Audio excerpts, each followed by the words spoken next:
After the fake heiress skipped town, I resolutely chose to be the stand-in bride. I thought I'd enjoy that ritzy lifestyle. But after marriage, I found myself being forced to learn flower arranging, social skills, and management. Watching myself getting skinnier each day, I decided to make a run for it with the disabled boss. During the wedding, I took a tumble. Little did I know, my first wedding would catch me a bit excited and inexperienced. The dress was too long, I missed a step and bam, I fell. My veil fell off. Everyone gasped. My old man had been grinning like a Cheshire cat. But when he saw I was the bride, his jaw dropped wide enough to fit an egg. What was up? Wasn't this the real heiress the Booths had just found? So the fake one skipped town? People at the wedding started whispering, looking like they were watching a show. I had to stand up, keeping my chin up. My dad, seething with anger, grabbed my arm, demanding to know where Amy Booth, the real heiress, was. Could I tell him? No way. I looked at Leo Smith, dashing in his suit, and secretly pinched my thigh hard. Tears started welling up, and I started my heartfelt confession. Sister Amy bailed, but I like Leo, so I'm willing to marry him. As soon as I said that, the guests' eyes flickered with surprise. Most looked at me like I lost my marbles. As the real heiress the Booths just found, with their blood running in my veins, if I behaved, I could live in comfort and wealth. Marrying later would even be with someone as reputable as Yin in the city. Leo's great, but he lost both legs as a child. The powerful families fight hard, and fatherly love is weak, so a disabled heir would never inherit. As a forsaken son, the best he could do is marry someone from a lesser family. Yet here I was, eager to marry him. My dad was furious, steaming mad. But with the guests around, he couldn't blow up and just gritted his teeth, asking one last time if I was sure about marrying. As a strategist, my role was the devoted admirer. So I charged full speed for love, even if his legs don't work. Plus, once married, I'd be free from forced lessons in flower arranging, management, and dance. I was thrilled. When I first got here, the system told me to win over Leo, to make him like me at least 80%. Then I could go home. Feelings rank from 20% to start developing to 80% deeply loving. 100% is an unachievable eternal love. My task just needed me to hit 80%. If I completed it, I'd get a nice fat reward. Initially, I didn't want to try with Leo. As a rich heiress, I should be shopping and having facials, sipping afternoon tea with friends. This is the life for a rich heiress. Back home, I was a loner, no family or friends. So why not live it up? Sadly, my plan and reality didn't align. I returned to the Booths, only to be forced by my wicked stepmother to lose weight on day one. She said my waist was too thick and couture wouldn't fit right.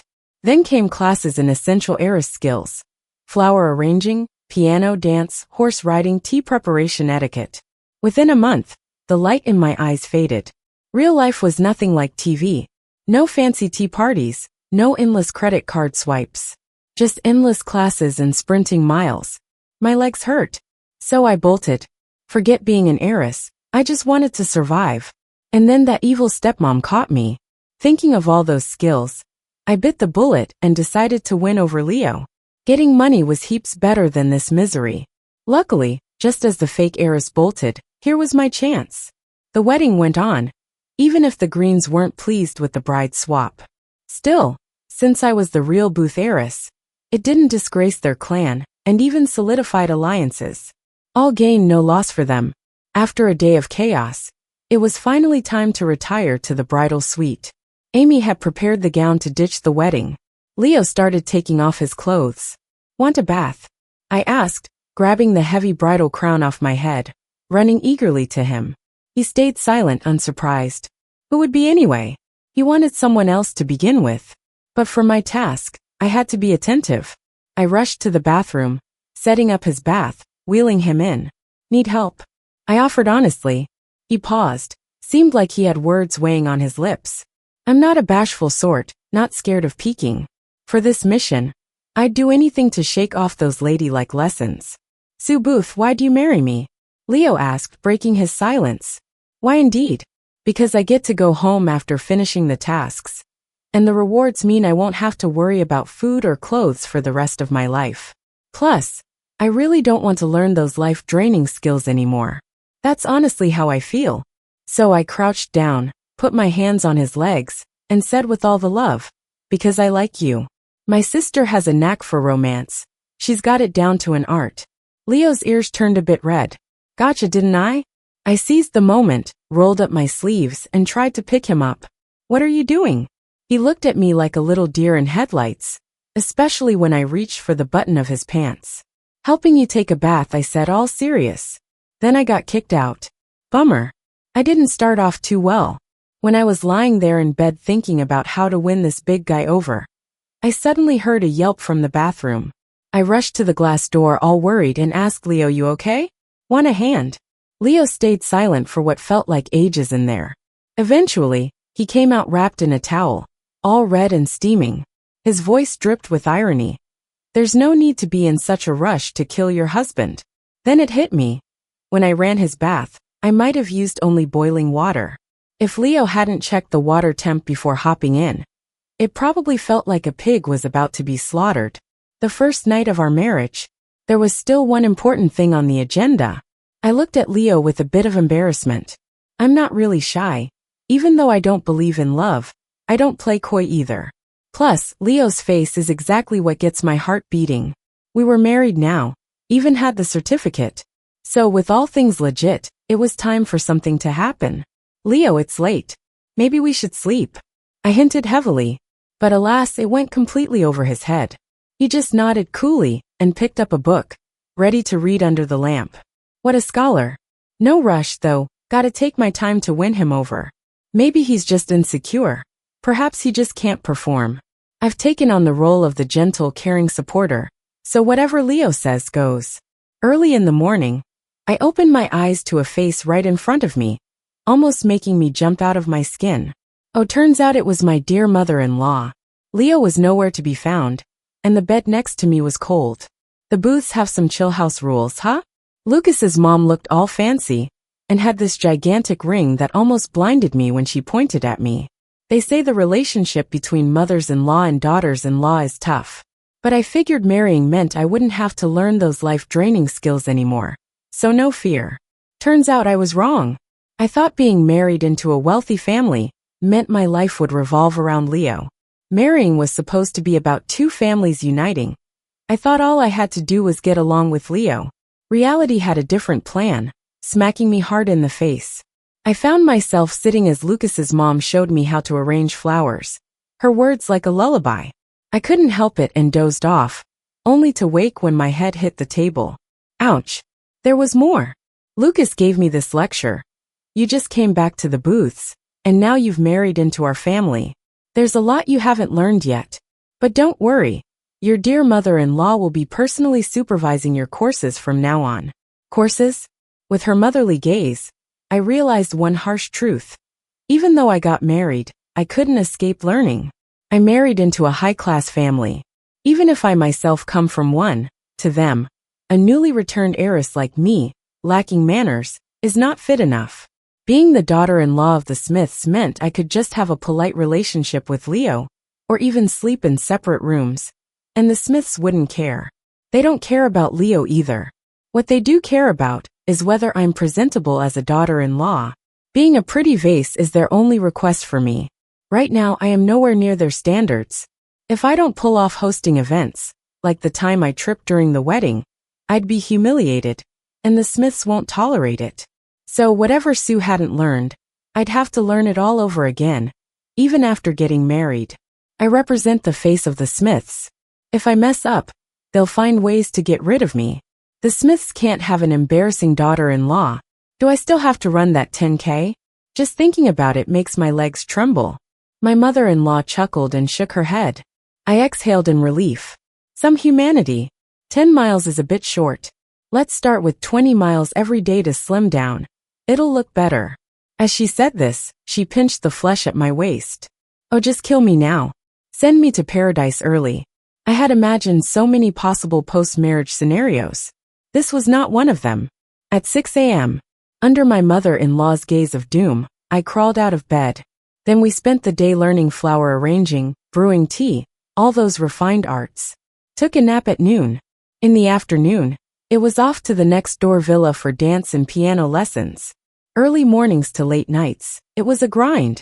Suddenly, I got why Amy was so desperate to run away from the wedding. Even after marrying, there was no escape from having to study. I shivered my way back to the room that evening, and Leo had already finished his shower. He was sitting in his wheelchair, holding a book. With his gold-rimmed glasses on, he looked like a refined scoundrel. If I weren't so exhausted right now, I'd love to rip open his shirt and see what kind of refined bad boy he really is. But I'm too tired. Even with a handsome guy in front of me, I can't muster any bad thoughts. I collapsed on the couch, and Leo wheeled himself over to me. "You should go soak in a hot bath," he said, showing a rare moment of concern for me. Thinking about that inhuman week of torture, I grabbed Leo's hand with tears in my eyes. "Leo, let's run away together.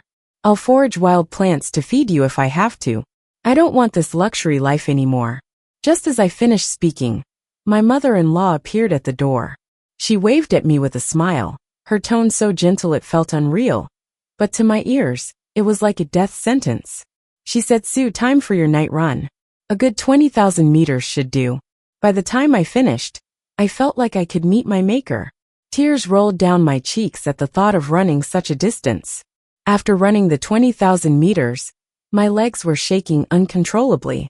As soon as I stepped back into the villa, I ran into a stranger. He was handsome, especially those romantic, innocent eyes that seemed perfect to win over a young girl's heart. It only took one look to know who he was. Lucas, Leo's half-brother. In wealthy families, siblings from the same parents are rare. More often, you get the smiling front stabbers. I didn't know what kind of person Lucas was, but it never hurts to be cautious.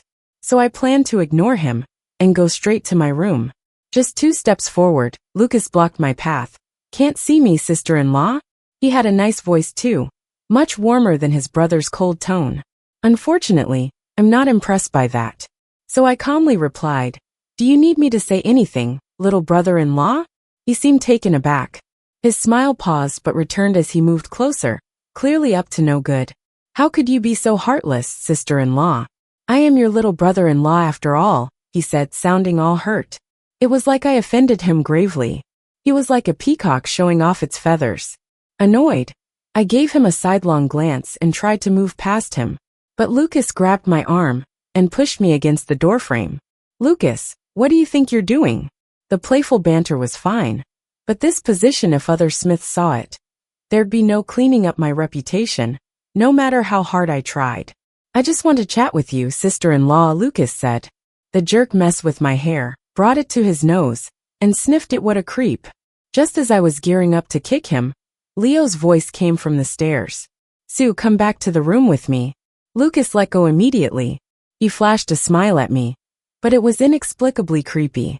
Back in the room, Leo looked displeased. I crouched in front of him, looking up. "You don't like me talking to him? This disabled big shot is my target, and I've got to cater to his preferences." Leo's lips were pressed tight, an unreadable expression on his face. After a long pause, he grabbed my chin, his tone as frosty as ever. "Keep your distance from him, it's better for you." So he's concerned about me? Realizing this, I quickly seized the opportunity, grabbing his wrist and nuzzling his palm with my cheek. "Whatever Leo says, I'll listen to." I spoke with such honey sweetness that Leo, who had been so tense, froze instantly. To hide his discomfort, he scolded with a stern face, "Speak properly." Trying to get a grip on the Smith family dynamics, I casually probed during flower arranging lessons with Leo's mom. What I found was a tangled web. Leo's father, back in his wild youth, rejected a family-arranged marriage.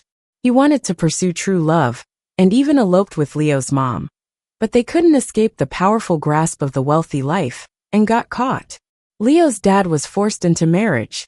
Leo's mom was heartbroken, only to find out she was pregnant. She secretly gave birth. But a few years later, Leo's mom fell seriously ill, and had to send Leo back to the Smiths. By that time, Lucas had been born, and he resented Leo's presence, especially with his own mother about to give birth. Leo's father insisted on recognizing his firstborn son, forcing his way in. During the drama, Lucas's mother died from a severe postpartum hemorrhage, taking the newborn daughter with her. From that moment, Lucas and Leo became sworn enemies. Now Leo's mom was someone the family set Leo's father up with again. She didn't have kids, so she treated Leo and Lucas equally. But with Leo's leg injury, he was destined to stay in a wheelchair. Everyone assumed that young Lucas would be the Smith family's next heir. The next morning, Leo's mom said she'd be traveling abroad for about a week. I was so overjoyed I nearly jumped up with excitement. Under Leo's mom's mildly suspicious gaze, I tried hard to suppress the grin stretching across my face. Grabbing Leo's mom's hand, I kept sighing, "Oh, Granny, I'm gonna miss you so much." Maybe my sincerity was too convincing. Leo's mom hesitated for a moment. Maybe I shouldn't go then? I thought to myself, I could just kick myself. Being a motor mouth is a real problem. Gotta work on that. Luckily, Leo's mom only hesitated a bit. The family business needed her, so she had to go. With her gone, the heck with those etiquette classes. No one to nag me. The afternoon sun was perfect. If Leo's mom were here, she'd make me practice calligraphy, leaving no room for me to bond with Leo. Now's my chance. I wheeled Leo to the backyard to catch some sun, and, bond. Just as I was about to start flirting, that annoying Lucas followed us. Like a bad penny. "Hey sis-in-law," he said, shamelessly winking at me right in front of Leo. "You gave me the creeps." I turned my face away, pretending not to see him, only to find Leo staring right at me.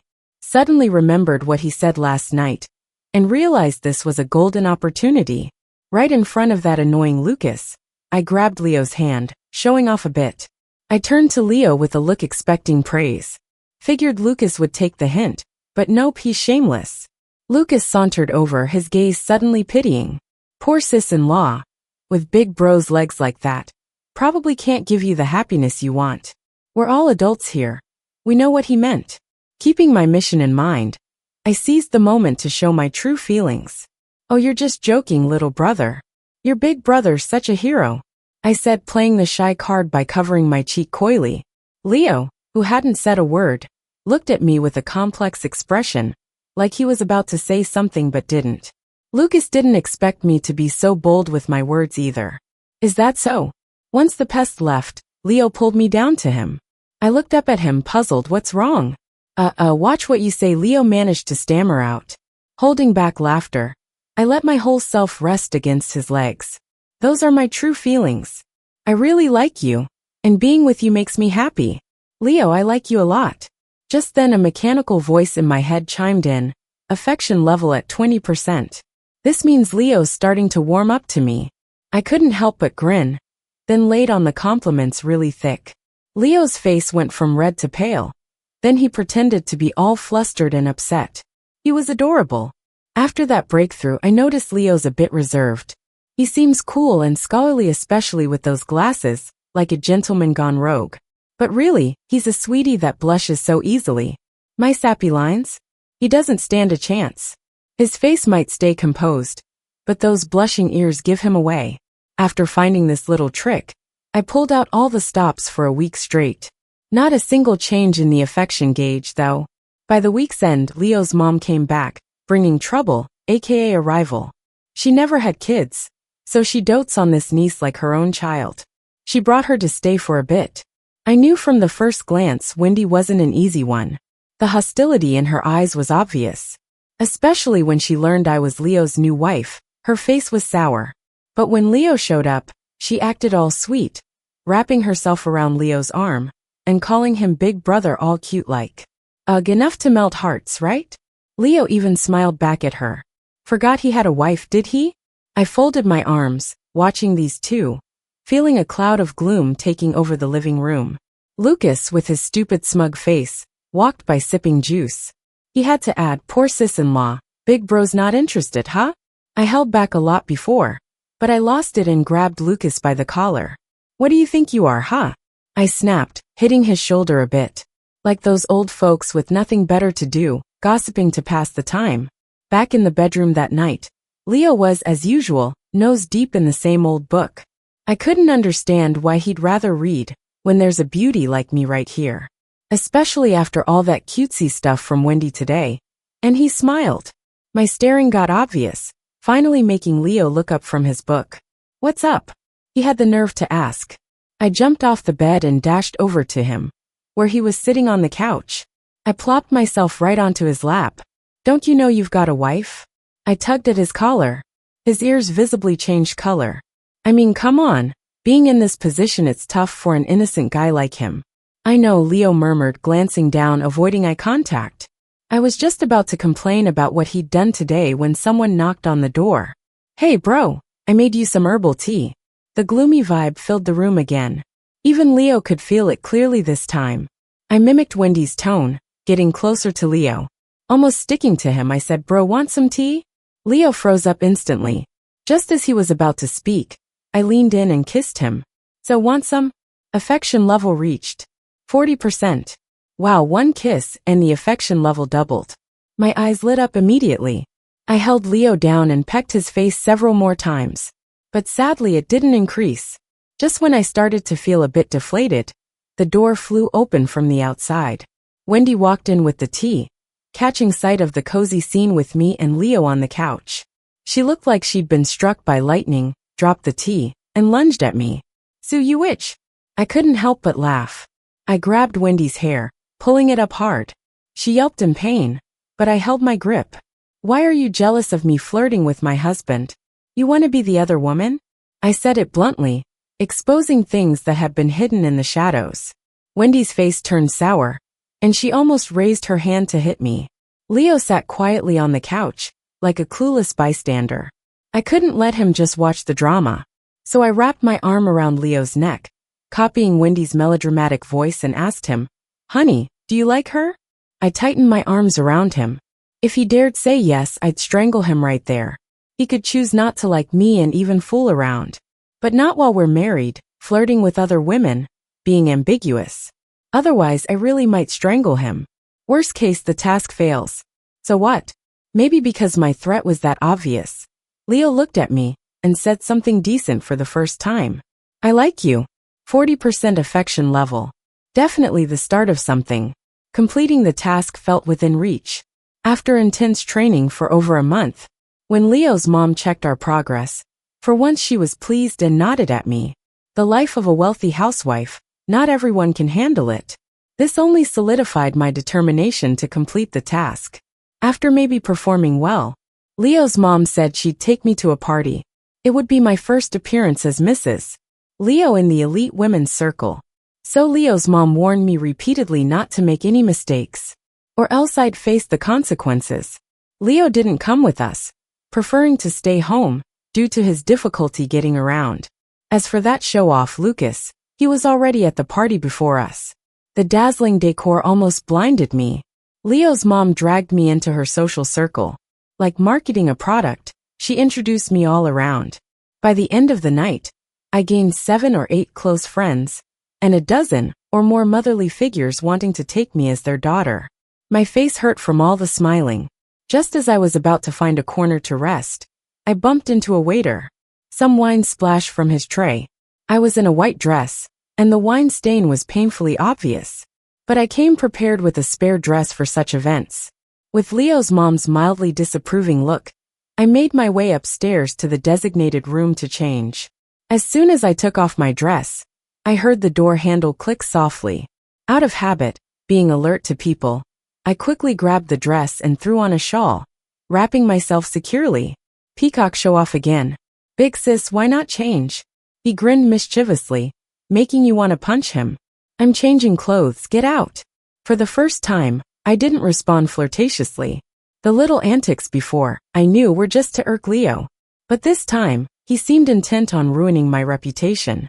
If someone found out that a sister-in-law and little brother were alone in a room, not fully dressed, what would people say?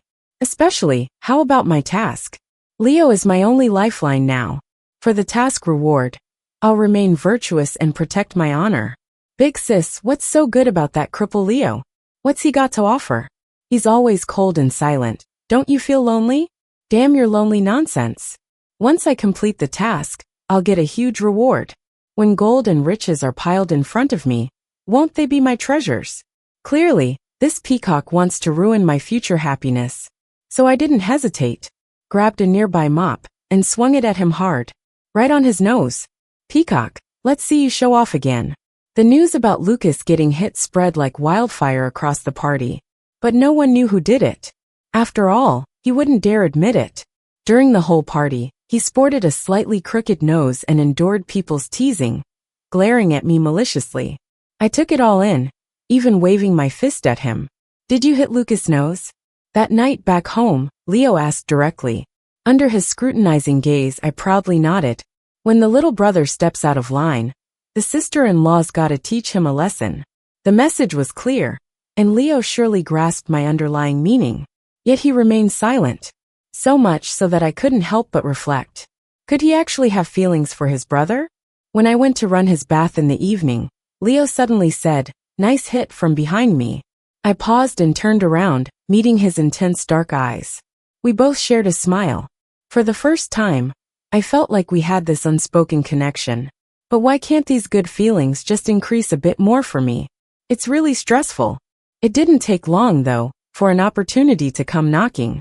The next afternoon, I finally had a half day off where I didn't have to do anything, just chill at home and binge watch some shows. Leo was napping, and I didn't want to disturb him. So I sat alone in the living room with some snacks to catch up on my favorite series.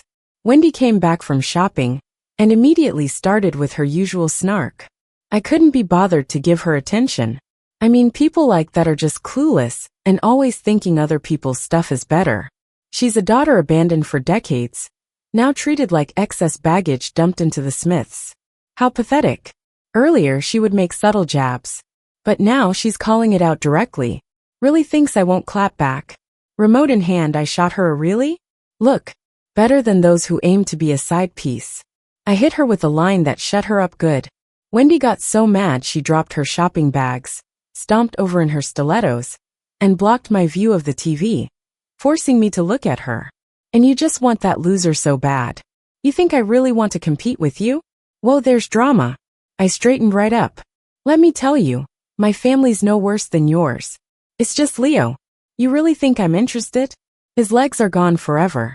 He can't ever stand again. And you, idiot, are willing to stick around him. She was laying it on thick. Just as I was about to lash out with some justice, I noticed a black figure standing at the corner of the staircase out of nowhere. I quickly changed my tune.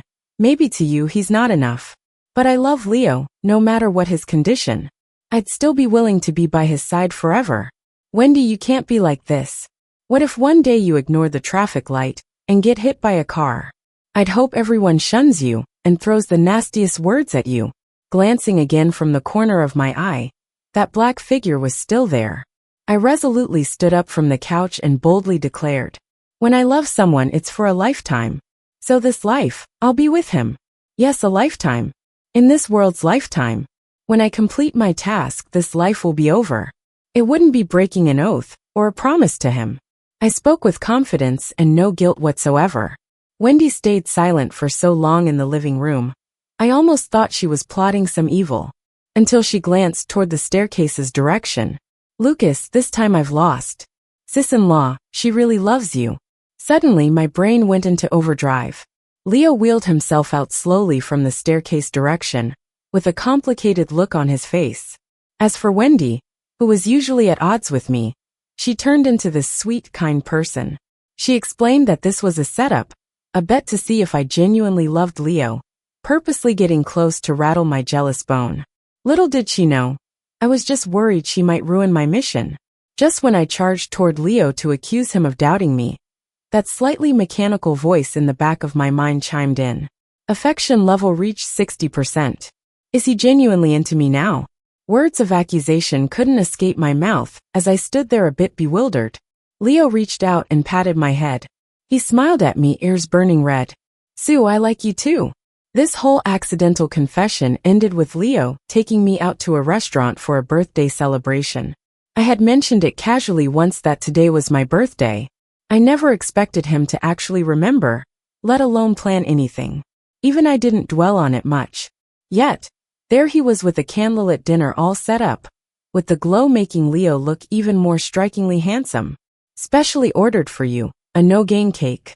Leo asked me to make a wish. Under his hopeful gaze, I closed my eyes. I wish both of us get what we truly desire. When I opened my eyes, I wrapped my arm around his, resting my head on his shoulder. Next time, can you make me a cake? It doesn't need to look good, but I want to taste one you've made just for me. A sudden spark of sentiment hit. Unfortunately, instead of responding, Leo pulled out a small, delicate box from his pocket. Inside was a diamond bracelet, finely crafted and expensive looking, showing the care he put into choosing it. I nearly swooned for real. Why are you suddenly treating me so well? Asking, as I looked at that beautiful bracelet on my wrist, feeling a bit out of place. Because you're my wife. Wife, quite a weighty term. In this world, sure, I am his wife. So I would play the wife role right. Gripping his hand, I gave him a smile. Thank you. But the expected little chime didn't ring out. Clearly, this relationship still hadn't reached deep love levels yet. But hey, I'm confident I can keep at it. Little did I know, this persistence would stretch on for a full year. An entire year passed without hearing that chime again. Even though Leo treated me better and better, the love in his heart never surpassed 60%. I'm baffled. Despite all my efforts, nothing seemed to work. One silver lining, though Leo's mom no longer hovers as she did the day I married in, pushing me to learn all these sophisticated etiquette skills. Now her focus has shifted to my having a child. She said that now that I've been in the Smiths for a year, it's about time for a baby. But of course, these things aren't just up to me. After all, the other person involved still hogs half the blankets every night, making a clear divide between us. I'm almost at the point of stripping his clothes off. Leo's mom has been nagging more and more. And right when it gets unbearable, Leo's dad comes back. He's that guy who's lived overseas for years and hardly ever comes home. Suddenly, he remembers he's got a whole family waiting for him. The first thing he does when he sees me, he stares at my belly. Not yet? Under his hopeful gaze, I shake my head. Leo's dad sighs and casually hands me a big box. I open it to find a whole baby sculpted out of gold. It's your gift, he says. Leo's mom rolls her eyes and pinches his arm. Who gives a daughter-in-law a gift like this? Don't you think it's tacky? Seeing Leo's mom about to grab it, I quickly hug the golden baby. Not tacky at all. I love gold. Oh no, correction, I love babies. No joke. I've always thought gold holds value better than diamonds. This big chunk of gold baby is easily worth millions. I'm planning to keep it safe. That night, while I'm figuring out where to stash it, Leo suddenly appears behind me. Do you really like kids that much? I nod quickly. I mean, who wouldn't love a baby made of gold? Apparently, he misunderstood my words, because he turned me around serious. If you really want, we can start preparing. Did I get his meaning right? Prepare how? Our eyes naturally drift to the spacious bed in front of us. Could tonight be the night? Didn't happen. Just when Leo seemed on board, my period showed up a whole week early. I silently cursed myself for all that ice cream. Such a letdown. But no worries, I counted the days with my fingers. In about a week, I'd get another shot. With this chance of bonding, there's no way his feelings for me wouldn't change. But then I never got to that day. At the dinner table, Leo's dad looked at Leo even more warmly. This extended to me, with hints that he'd love me to provide the Smiths with a child. This way, he'd have an heir, and wouldn't work until his hair turned gray. Everyone thought Lucas would be the Smiths' heir. It made sense since he was fit and proper for it. But Leo's dad clearly had a different opinion. He didn't hide it, ignoring Lucas's bitter glances. I had a hunch there'd be big news for the Smiths soon. What I didn't expect was that we'd be the first target. It was my birthday again. Leo booked a restaurant early on, planning to take me on a date. It's been a week. The period drama was over. The atmosphere was just right, and we both sensed tonight something was going to happen. Where's the cake this year? I couldn't help but ask when dinner was almost over, yet there was no cake in sight. Leo's expression changed slightly, but he remained calm. The cake's at home. We'll have it later. I nodded, not really giving it much thought. After dinner, I nudged Leo out of the restaurant. Just as I was thinking of wandering around the nearby square, some dudes in black suddenly lunged at us. They shoved me aside, trying to haul Leo off his wheelchair. No way was I letting them take Leo. He's the only target I'm aiming to win over. So I fought with those men, yelling for help at the top of my lungs. It was a bustling area, so if I held on a little longer, surely someone would come over. Leo fell to the ground in the scuffle, paralyzed legs leaving him no choice but to watch me struggle with the men. He couldn't even sit up. Sue. As more people headed our way, the men understood the situation turned against them. They grabbed my arms and took me away. Watching Leo, who continued to fight back, my heart was a mess. Still, his feelings haven't changed at all, even now? Obviously, I got kidnapped. Lucas, that showy peacock, was behind it all. Who knows what went wrong in his head? Kidnapping is the fastest way to dig his own grave. If found out, he's finished. Strapped tight to a chair, I saw Lucas looking a bit crazed. I always thought he had issues. No sane guy would throw flirtatious looks at his sister-in-law. His issues only worsened, resorting to kidnapping. Lucas traced a knife along my face, the cold blade sending shivers down my spine. I admit, I was scared, but I didn't dare show it. Freaks like him get kicks from seeing people break down. He grabbed my throat, demanding again and again. Sue, what's so good about that cripple that you love him so much? Willing to go through this for him? If my mouth weren't gagged, I'd curse him out. The hell's wrong with you? What made you think I was willing? At least 3 heavy-duty bodyguards had to force me into a car. How on earth did that seem willing? Lucas also realized my silence was due to the gag, so he ripped it off. My cheeks were sore, and I had to swallow to stop from drooling. Tell me, why did you save him? The peacock had a full-blown meltdown. His grip on my neck was tight and painful. I didn't want to save him either. But in that situation, if Leo got kidnapped and killed, my mission would be a total failure. If it's a gamble, I'd rather bet on whether I have the female lead's halo. I didn't have that halo, but the person on a death mission arrived.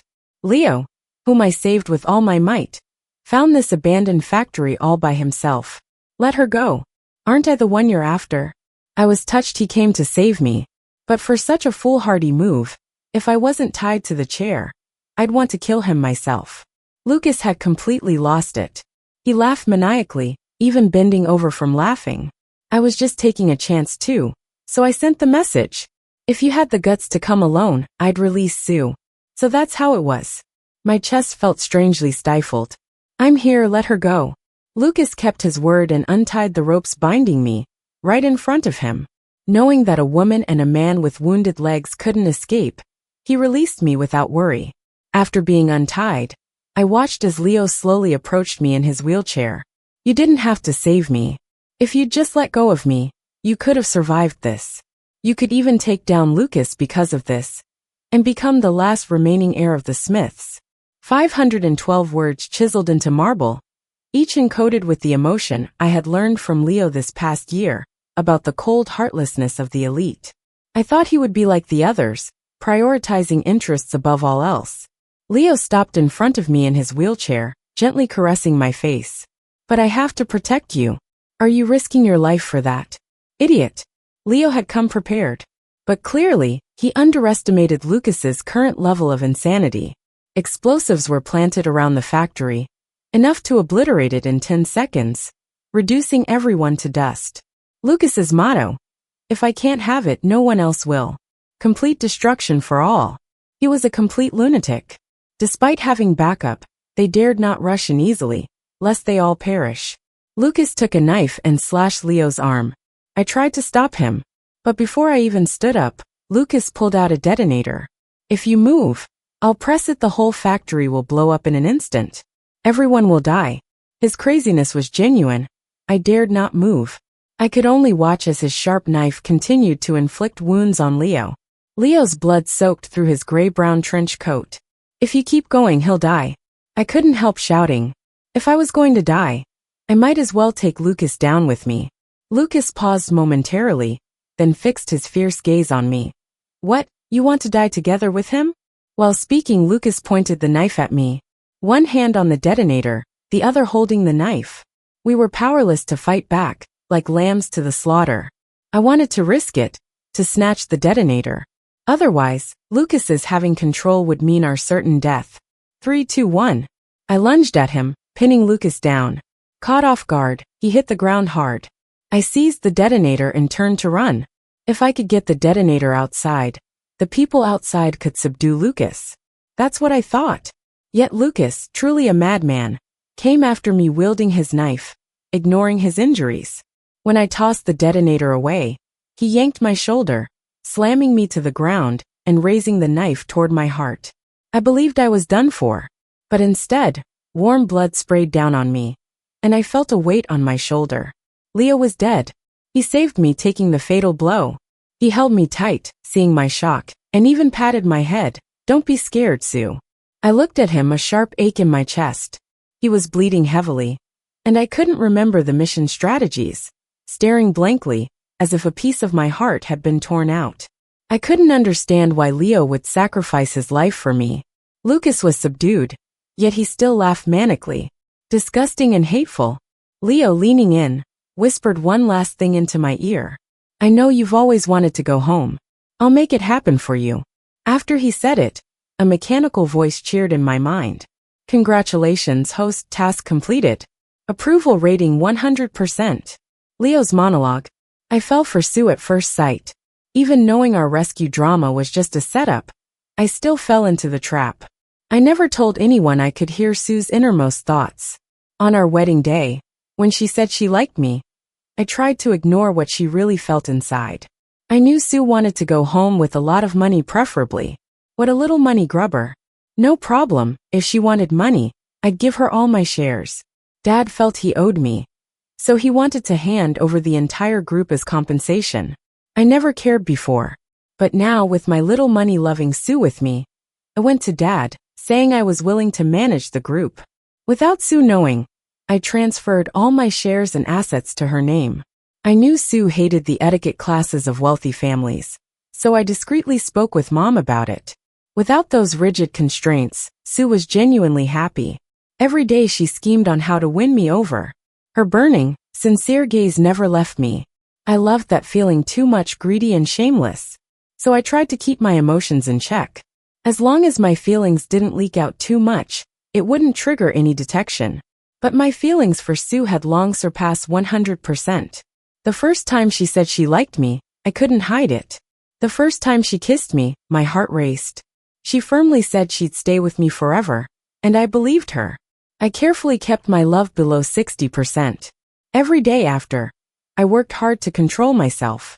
As long as my love didn't increase, Sue would stay by my side. I knew it was wrong, but I wanted a chance to see her for a year. Maybe it's because I liked her too much, but my attention was always on her. Deep down, she trusted no one. Her outward emotions just a facade. She didn't trust love, not even me. But that's okay. One day I'll teach her about love. I thought we had plenty of time. Then Lucas went berserk, wanting to kidnap me. Sue saved me, only to be taken herself. Dad told me not to act rashly, it's just a woman. I glared at him. If it were my mom kidnapped, would you stay this calm? Loving my mom deeply, Dad silently let me go. If he couldn't do it, how could he expect me to? So I came. I had to save her. And I did. It worked. The blade piercing my chest hurt. But seeing her tears made it worth it. Just a pity I didn't teach her to love. Regretful. Then I'd set her free. I could finally love her freely, no constraints. Hearing the task completion cue, my Sue can finally go home. I couldn't understand why someone would die for someone else. 100% love, what's that like? I pondered much about it, yet still couldn't figure it out. Leo died, and seeing him in that small urn, my chest ached. Such a big guy, how could he be gone? I returned home, lost and shattered, only to find Leo had lovingly prepared everything. An adorably ugly cake sat on the table, with "Happy Birthday, my Sue" written on it. In that near-death memory replay, that one comment a year ago he remembered. The cake was too sweet, a painful kind of sweet, yet I ate it all. Somehow, it made me feel a little better. Without Leo, life differed not much. The Smiths were kind to me, though their visible sadness never showed to my face. As if they thought I was hurting more. Am I? I simply don't know. Just like from the start, I'd been this unfeeling monster. Yet why the chest pain? I feared touching that one possibility. Leo left me with substantial assets and shares. Even if I hadn't completed the task, I could stay all my life, no restrictions. What a fool leaving so much money. He wasn't afraid I'd squander it on a bunch of pretty guys. Living large? No way, I'd like an idiot. Yet when asked if I'd return to reality, I hesitated. Return? To nobody's world or stay in this virtual one? Honoring my promise? Perhaps impulsively, I chose the latter. With Leo's funds, travel opened worldwide, new sights to behold. I visited the cloud state in America. Years later, finding Amy. She kept the castle of roses happy free. She looked into my eyes, claiming to see deep sadness. Sadness? What's it? Silent, Amy picked the finest rose from her garden. Take care and love yourself. A heartfelt wish. In brilliant blooms she dazzled still. Amy, are you happy? Why? I felt compelled to ask. Young Amy, who defected for freedom, was she still glad a decade later? Silent, happiness was visible. I saw Yin waiting, I added. He hadn't changed in years, eyes bright and hopeful. Happy Amy stood radiant with pure free spirit. Suddenly I envied her. With a rose in hand, I left as Yin approached. Once, they were promised to reunite at 30. Time elapsed, young Yin absent. Yet at the Yan's lofty peak, change seemed distant. Life must advance. Amy kept her poise when recalling the years, devoid of sadness. She lived for herself unashamedly. Beneath the lazy t-shirt I admired. Meanwhile, I recalled Leo's final breath. Wind caressed, tears streamed steadfast. The end.